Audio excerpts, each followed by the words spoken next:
من الشيطان الرجيم بسم الله الرحمن الرحيم السلام علیکم والذين آمنوا أشد حبا لله صدق الله. معزز اساتذہ کرام اور حاضرین محفل، آپ کے سامنے کچھ عرض کروں ایک مرتبہ ہم سب کے آقا و مولا خاتم النبیین اشرف المرسلین جناب احمد مجتبی محمد مصطفیٰ صلی اللہ علیہ وآلہ وسلم کے دربار عالی کے درود پاک کا ہدیہ پیش کریں. اللهم صل على سيدنا وعلى آل سيدنا ومولانا محمد وبارك وسلم صلی اللہ علیہ وسلم. دنیا سے کتنے لوگ چلے جاتے ہیں. روزمرہ ہم قبرستانوں کے آس پاس سے گزرتے ہیں، بے شمار قبریں دیکھتے ہیں. نہیں پتا ہوتا کہ خدا کا کون بندہ اس میں سو رہا ہے. بہت ہوا تو چلتے چلتے پڑھ دیا السلام علیکم یا اہل القبور انکم سابقون وَإِنَّا إِن شَاءَ اللَّهُ بِكُمْ لَاحِقُونَ. نبی کے کریم صلی اللہ علیہ وسلم نے یہ حکم دیا ہے کہ جب قبرستان جاؤ یا قبروں کو دیکھو تو یہ دعا کرو. اس کا مطلب ہے کہ تم پر سلامتی ہو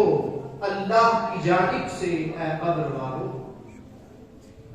بے شک تم تو ہم سے پہلے چلے گئے دنیا سے، اور ہم بھی عن قریب انشاءاللہ تعالی تم سے آ کر ملنے والے ہیں. حکم یہ ہے کہ جب ایک مسلمان کی قبر کو دیکھ کر پڑھے تو اس امید کے ساتھ پڑھے کہ یہ مسلمان بندے جو ہم سے پہلے دنیا سے چلے گئے انشاءاللہ تعالی رب کریم ان کو اچھا مقام عطا فرمائے گا، اور انشاءاللہ تعالی بعد مرنے کے ہم بھی ان کے ساتھ اچھے ہی مقام میں جا ملیں گے. اللہ کے رسول صلی اللہ علیہ وسلم کی بے شمار شفقتیں اور مہربانیاں ہیں کہ آپ نے مسلمانوں کو یہ حکم دیا ہے اور ایسی دعائیں تلقین فرمائی ہیں کہ ہم اپنے گزرے ہوئے بزرگوں کے لیے ایسی شاندار دعائیں، ایسے اچھے الفاظ چلتے پھرتے آتے جاتے دعاؤں کے بطور ان کے لیے پڑھ سکتے ہیں. مگر کچھ اللہ کے بندے ایسے ہوتے ہیں جن کو خاصان خدا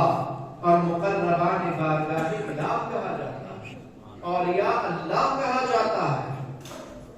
کہ ان کی قبریں جو ہوتی ہیں، ان کے مزارات جو ہوتے ہیں وہ مرجع خلائق بن جاتے ہیں. یعنی ان کے دنیا سے چلے جانے کے بعد بھی صدیاں چاہیں گزر جائیں، مگر اللہ تعالی نے جو ان کو کشش عطا فرمائی ہے اس کشش کی وجہ سے ہمیشہ لوگ اس جگہ پر آتے جاتے رہتے ہیں کہ جہاں پر خدا کے نیک بندوں نے اپنا بسیرا کیا، جہاں پر بیٹھ کر برس بغیر کسی لالچ اور ریاکاری کے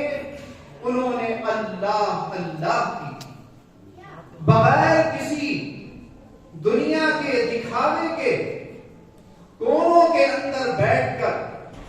اپنے آپ کو بھی تیار کیا،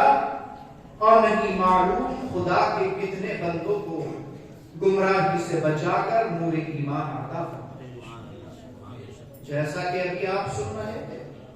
میاں تمیز صاحب رحمت اللہ علیہ کی منقبت خیالی رام ان کا نام تھا. لوگ کہتے ہیں کہ خان ہوتا ہے؟ گوشوں میں بیٹھ جائیں، بہت ہے تو بس اپنے دل کی صفائی کرتے رہتے ہیں، سماج سے کٹ جاتے ہیں، معاشرے کے کیا کام آتے ہیں؟ لیکن ایسے لوگ اگر محبت کے ساتھ کتابیں پڑھا لیں، بزرگوں کے سوانحات اور تصویریں پڑھیں، انصاف کی نظر سے ان کے زندگی کے بارے میں جاننے کی کوشش کریں، تو معلوم ہوگا، اور معلوم ہونے کے ساتھ ساتھ یہ حیرت بھی ہوگی کہ بادشاہوں نے یا حکمرانوں نے تو اپنی سلطنت قائم کرنے کے لیے اور اپنا رعب دلوں میں پیدا کرنے کے لیے طاقتوں کا سہارا لیا، تلواروں کا سہارا لیا، لوگوں کے دلوں میں اپنا خوف پیدا کیا، مگر یہ خدا کے مقرب بندے ایسے ہیں کہ انہوں نے اپنے آپ کو کسوٹی پر کس کس کر اپنی ذات کے اندر ایسی چمک اور ایسا نکھار پیدا کیا کہ جو ان کی چمک اور نکھار کو دیکھ لیتا تھا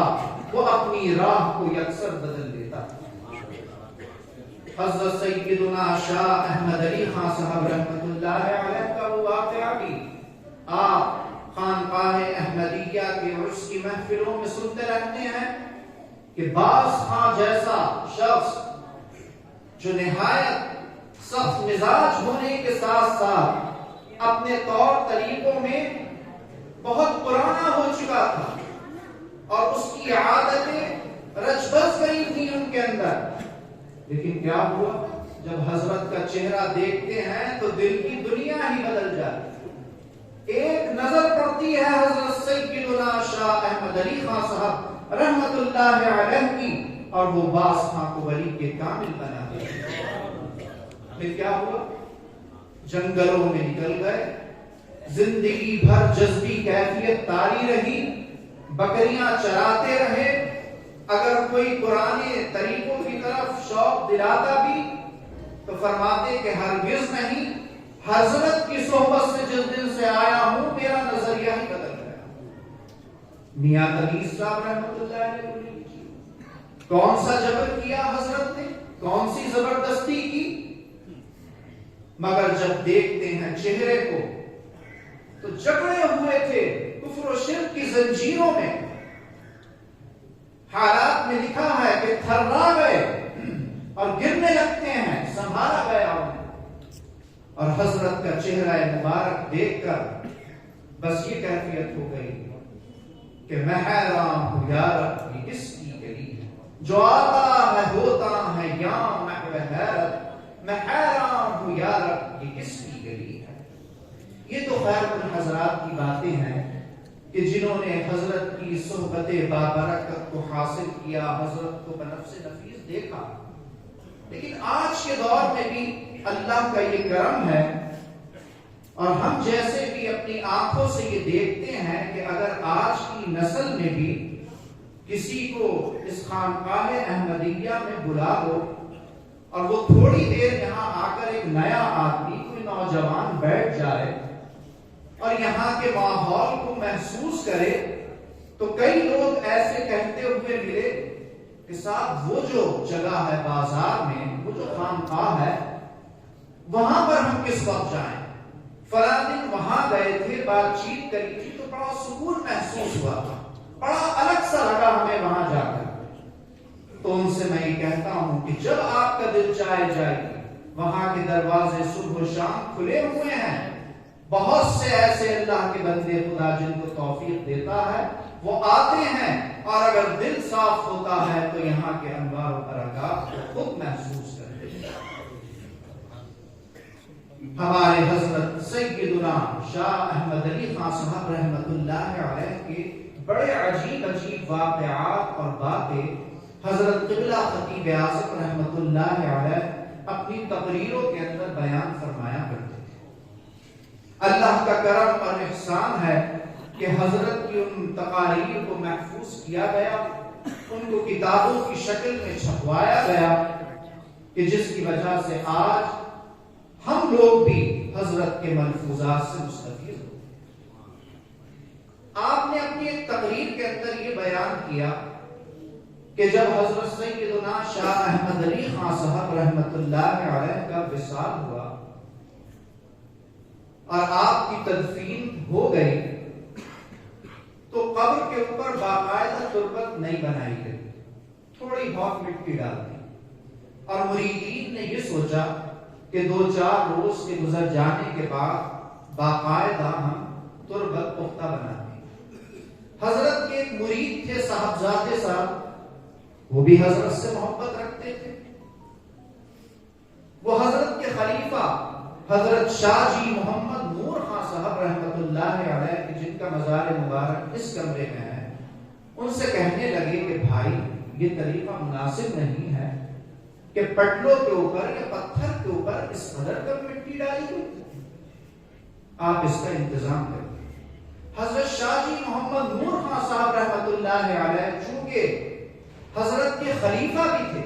اور حضرت کے باطنی کمالات سے بھی بہت واقف تھے، ان کو صاحبزادے صاحب کی بات سن کر غصہ آیا اور فوراً ہی بکھر گئے اور فرمانے لگے کہ صاحبزادے صاحب کیا مطلب ہے آپ کی بات کا؟ کیا آپ یہ کہنا چاہتے ہیں کہ خدا نخواستہ ہمارے حضرت کا جسم گلے گا اور سڑے گا اور اس سے بدبو نمودار ہوگی؟ ارے ہمارے حضرت تو مشک ہیں، عنبر ہیں، پھول ہیں۔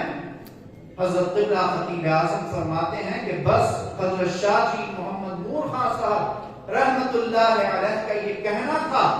کہ اسی وقت قبر مبارک سے ایک بھینی بھینی خوشبو نکلنا شروع ہوئی اور اس قدر نکلی کہ اس نے خانقاہ مبارک اور صحن تک کو اپنے گھیرے میں لے لیا اور فرمایا کہ وہ اس قدر پھیلی، اتنی بڑی کہ صاحبزادے صاحب کو غشی سے آنے۔ یہ ہے وہ بات کہ جو آپ سن رہے تھے جمیل احمد صاحب سے، حضرت قبلہ خطیب اعظم رحمت اللہ علیہ کی زبانی کہ کل جہاں معطر ہے عطر داں میں۔ یہ خوشبو کہاں سے ملی ان حضرات کرام کو؟ یہ اس عطر داں سے ملی ہے کہ جس کو محمد عربی صلی اللہ علیہ وسلم تمام اولیاء کرام، تمام خاصان خدا اور مقربان بارگاہ الہی کو علی قدر مراتب جناب احمد مصطفیٰ محمد مصطفیٰ صلی اللہ علیہ وسلم کی یہ خوشبو خوب ملی ہے۔ اور یہ کوئی ایسی کچی پکی بات نہیں ہے، کوئی روایتی بات نہیں ہے کہ صاحب ایسا کیسے ہو سکتا ہے۔ اللہ تبارک و تعالی نے اپنے حبیب مکرم صلی اللہ علیہ وآلہ وسلم کو جسمانی اور روحانی دونوں طرح کی خوشبوئیں عطا فرمائی تھی۔ ذرا وہ حدیث یاد کریے، ایک مرتبہ درود پاک کا چرچا کریں۔ اللہم صلی علی سیدنا وعلی آل سیدنا و مولانا محمد وبارک وسلم صلی اللہ علیہ وسلم۔ ایک صحابی جب رات کو اپنے گھر آتے تھے تو ان کی بیوی یہ محسوس کرتی تھی کہ بڑا اچھا عطر لگا کر آئے ہیں۔ وہ تاجر تھے، تجارت کرتے تھے، تو جب وہ کسی ملک کو جاتے تھے تجارت کی غرض سے تو اپنی بیوی سے پوچھتے تھے بتاؤ تمہارے لیے کیا خواہش ہے؟ تو بیوی ان سے کہتی کہ میرے لیے عطر لے آؤ۔ چنانچہ یہ ان کا معمول بن گیا۔ جب وہ سفر کو جاتے صحابی رسول اور بیوی سے پوچھتے کہ تمہارے لیے کیا لے کر آؤ، تو ان کی بیوی ہمیشہ یہ خواہش ظاہر کرتی کہ میاں کچھ نہیں بس عطر لے کر۔ تو ایک روز وہ صحابی رسول کہنے لگے کہ ہر بار جب میں جاتا ہوں تو تم بس عطر کی خواہش کرتی ہو، اور کوئی چیز تمہیں نہیں چاہیے؟ تو بیوی کہنے لگی کہ وہ عطر مجھے اب تک ملا ہی کہاں ہے کہ جو تم لگاتے ہو؟ صحابی رسول فرمانے لگے کہ میں تو کوئی عطر نہیں لگایا، کبھی میں نے عطر نہیں لگایا۔ تو بیوی کہتی ہیں کہ تم جب رات کو گھر آتے ہو تو تمہارے ہاتھوں میں سے اور کپڑوں سے بڑی بھینی بھینی خوشبو آتی ہے۔ ہنسنے لگے، مسکرائے اور فرمانے لگے ارے نادان، تو نے میری کتنی دولت بیکار کر دی، اگر تو مجھے شروع سے بتا دیتی تو میرا اتنا پیسہ خراب تو نہیں ہوتا، میں کوئی عطر نہیں لگاتا، بس میرا تو یہ طریقہ ہے کہ جب میں بارگاہ نبوی صلی اللہ علیہ وسلم سے واپسی کرتا ہوں تو نبی کے کریم صلی اللہ علیہ وسلم سے مصافحہ کر کے واپس آتا ہوں، اور جب مصافحہ کرتا ہوں تو ان ہاتھوں کو اپنے سینے سے مل لیتا ہوں، اپنے چہرے پر پھیر لیتا ہوں اور اپنے لباس پر پھیر لیتا ہوں۔ یہ وہ خوشبو، یہی وہ خوشبو ہے، گل جہاں معطر ہے عطر داں مدینے۔ یہی وہ خوشبو ہے جو ان خاصان خدا اور مقربان بارگاہ الہی کو حاصل ہوئی کہ حضرت سیدنا شاہ احمد علی خان صاحب رحمت اللہ علیہ کی قبر مبارک سے وہ خوشبو پھیلی اور اس وقت کے حضرات کرام نے اس کو خوب محسوس کیا۔ تو ان اللہ والوں نے ان گوشوں کے اندر بیٹھ کر نہایت خاموشی کے ساتھ بغیر کسی اوزار اور ہتھیار کا استعمال کرے ہوئے پیار و محبت نرمی کے ساتھ لوگوں کے دلوں کی دنیا کو بھی بدلا ہے اور لوگوں کو اپنی روح اور اپنے کردار کی خوشبوؤں سے بھی بسایا۔ جتنے بھی یہاں حضرات کرام آرام فرما، جس ملک کے متعلقات سنیں پڑھیں، ایک سے ایک باکمال اللہ تعالی نے گلدستہ کر ہمارے حضرت قبلہ خطیب اعظم مولانا شاہ وجیہ الدین احمد خان صاحب رحمت اللہ علیہ، کیا ان کے بارے میں کہا جائے؟ آج بھی بہت سے لوگ ہیں کہ جو ان کی صحبتوں کو دیکھے ہوئے ہیں، ان سے بات چیت کیے ہوئے ہیں۔ میں تو سمجھتا ہوں کہ ایسے لوگ عوام میں بھی اگر آج ہیں تو واقعی بڑے خوش نصیب ہیں، بڑے لائق احترام ہیں کہ جنہوں نے حضرت قبلہ خطیب اعظم کی باتوں کو سنا اور ان کی محبت کو اپنے دلوں کے اندر بسا۔ بہت لائق ہے، مگر آپ کی جو عادت تھی وہ نہایت خودداری کی، نہایت شرافت کی۔ کبھی کوئی ایسا عمل کوئی بتا نہیں سکتا کہ جانے یا انجانے آپ سے ظاہر ہوا ہو، آپ سے صادر ہوا ہو کہ جس سے آپ کی کوئی بڑائی یا کوئی کرامت ظاہر ہو، بڑا اپنے آپ کو چھپا دیا۔ جب کوئی آپ کے کمالات کا ذکر کرتا تو خاموشی سے سنتے رہتے، اور جب زیادہ ہی کوئی بول جاتا تو بڑی سادہ سی بات اور ایسی بات کہ اس سے آگے انسان کچھ بول ہی نہ پائے ارشاد فرماتے۔ کیا فرماتے کہ بھائی قصور تمہارا نہیں ہے، تم جو یہ ہماری تعریفات کر رہے ہو اس میں تمہارا قصور نہیں ہے، قصور اس بات کا ہے کہ تم نے ہمارے پیر و مرشد حضرت سیدنا شاہ وزیر محمد خان صاحب رحمت اللہ علیہ کو نہیں دیکھا۔ اگر تم ان کو دیکھ لیتے تو ہمیں بھول جاتے، ہمیں کچھ نہیں سکتے۔ تو سارا کچھ جو بھی اللہ تعالی نے ان حضرات کے طفیل عطا کیا تھا وہ ساری کی ساری گفتگو اور لب لباب جو ہوتا تھا انہی کے نام سے شروع اور انہی کے نام پر ختم۔ مگر اللہ کا کرم ایسے ہی اور ہر ایک پر نہیں ہوتا۔ خدا کے کچھ بندے ایسے ہوتے ہیں کہ پیدائش سے یا پیدائش کے بعد سے ہی اللہ تعالیٰ ان کو اپنی رحمت کی آغوش دے دیتے۔ ہم نے اپنی دادی محترمہ رحمت اللہ علیہ سے یہ سنا کہ جب حضرت قبلہ خطیب اعظم رحمت اللہ علیہ معصوم تھے، 4-5 سال غالباً ان کی عمر رہی، والدہ کے ساتھ سو رہے ہیں چارپائی پر،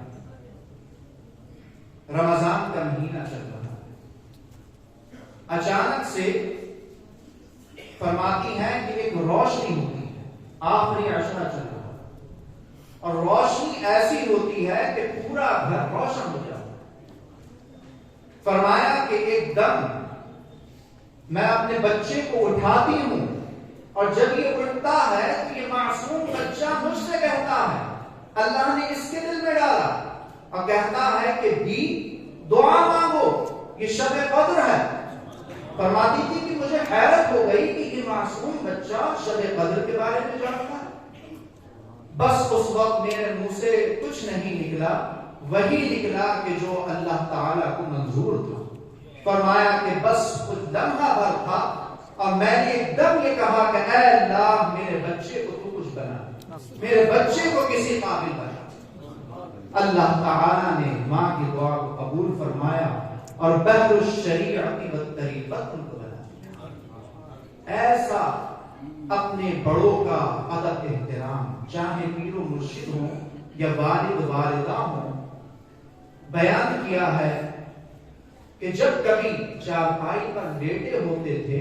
اور والدہ محترمہ آ کر بیٹھتی تھیں اور ذرا نیچے بیٹھ جاتی تھی پیروں کی طرف، تو فوراً اٹھ کر بیٹھ جاتے تھے گھبرا کر اور کہتے تھے کہ ہرگز نہیں، تم میری ماں ہو، تمہارا مرتبہ یہ ہے کہ تم میرے سر کے پاس بیٹھو، پیروں پر تم بیٹھو، مجھ سے برداشت نہیں ہو سکتا۔